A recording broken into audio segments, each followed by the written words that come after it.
Hello again. Today we have some of the new comic battle packs that have come out recently in a few stores, not everywhere just yet. But since I did a review of She-Hulk and Wolverine, this time we have, if you can see the UPC code. Yeah, that doesn't show up too bad. But today is Captain America and Magneto. They did Cap in the older colors for his character. In fact, they didn't put on some of the new little pouches and stuff that I've seen on the later figures. So, very classic Cap. And then for Magneto, of course, his body build looks different. And then not only that, he's helmetless in this. Plus, they used the Adam's Warlock head again on this figure. You know, they didn't do a new sculpt, they just painted the old one. I'll do a side-by-side. I have one unopened still. I need to open this sucker up, but there he is, just so you can see both of them together. Different capes, different suits, so it really is just the head that is similar on those two. With it comes one of the 4 comics, the X-Men vs. the Avengers. This is number 4 in the series. And of course this is a Toys R Us exclusive, as well as the She-Hulk was. And you get your little mini comic on the side. A bunch of the classic characters there.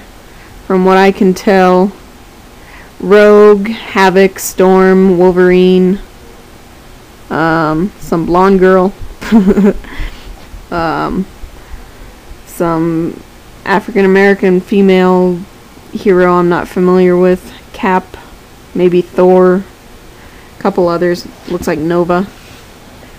From the side and the back, on this one you see the She-Hulk and Wolverine as the next one that you want to get in the series.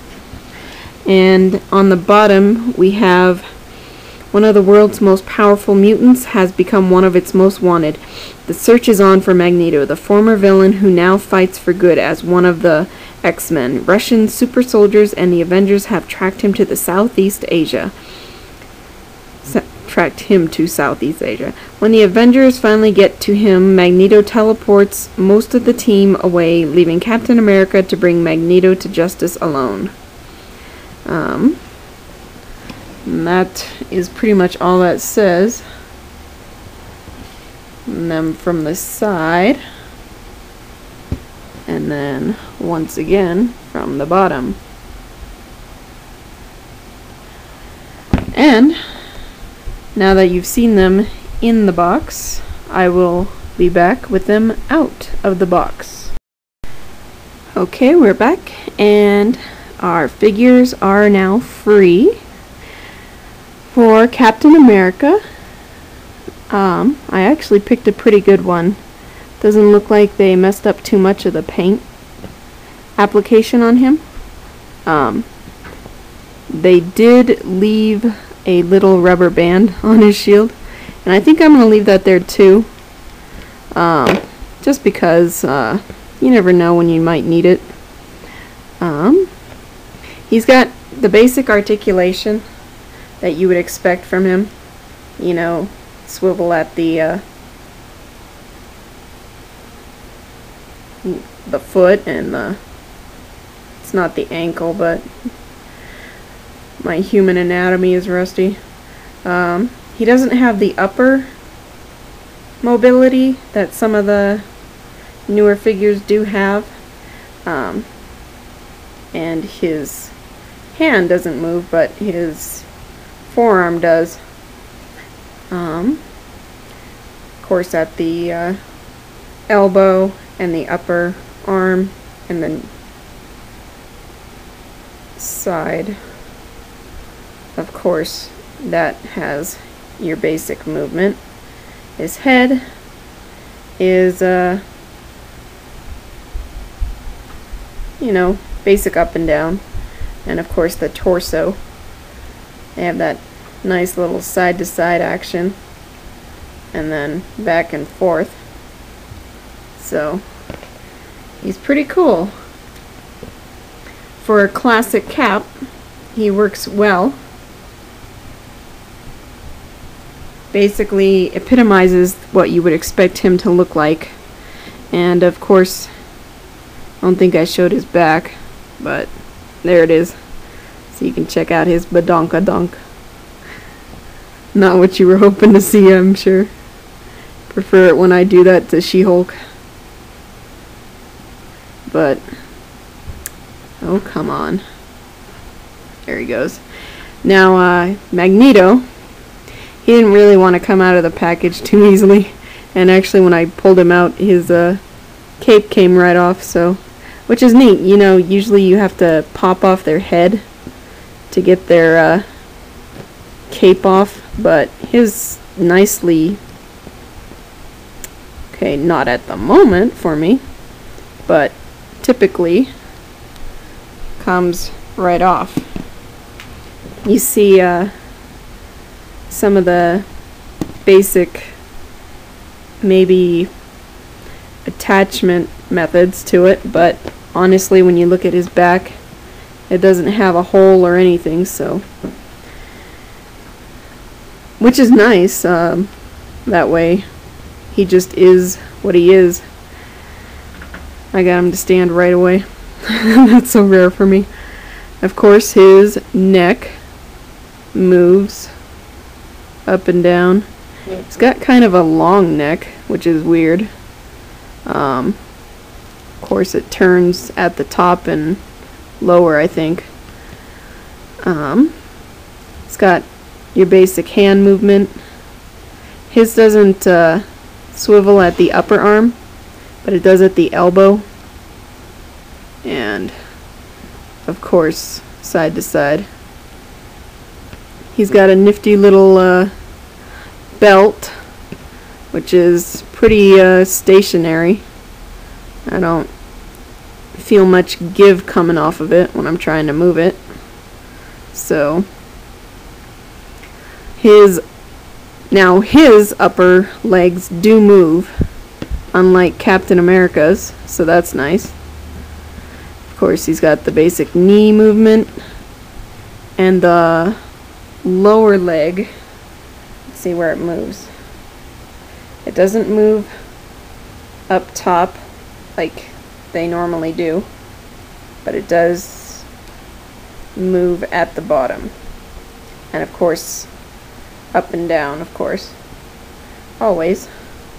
So there you go, Captain America and an unmasked Magneto, which quite frankly is needed because the only other, I am not impressed with the Ultimate Magneto that they came out with the dark eyes and the, I don't know, looks like he had a bad makeup job. That's my opinion, but this one is a very nice addition. And also the one that came out in a previous set also works, because then you've got unmasked, unhelmeted, I guess I should say, and then you've got him in his classic look. The Ultimate one, for me, is a skip. You might want it, I don't know. But for me, this is the way to go. And then you've got Cap's shield. Alright, thanks for watching. Next one, sorry, is going to be Juggernaut and Colossus. I found it today, only one, so I picked that up. I skipped on Iron Man and Mandarin at the moment. I don't know. I don't want the Iron Man that comes with it.